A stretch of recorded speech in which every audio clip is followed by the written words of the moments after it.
bahwasannya kemunafikan itu ada dua macam, ada nifak i'tiqadi, ada nifak amali. Kemunafikan yang sifatnya i'tiqad, keyakinan, maknanya pada diri orang tersebut terdapat i'tiqad, terdapat kekufuran. Itu namanya nifak i'tiqadi.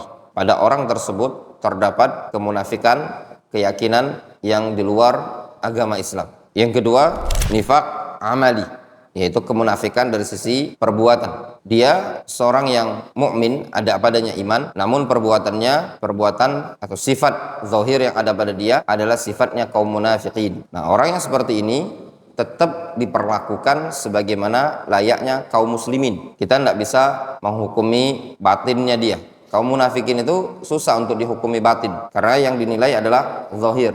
Nahnu nahkum bil-zahir, wallahu yatawalla as-sarair. Kita bisa menghukumi secara zahir, Allah Subhanahu wa taala yang menilai batin seseorang. Jadi kemunafikan ada dua. Ada kemunafikan i'tiqad, keyakinannya kufur. Yang kedua, nifak amali, perbuatannya perbuatan orang-orang munafik, sifat munafikin, namun secara batin dia masih terdapat padanya keimanan.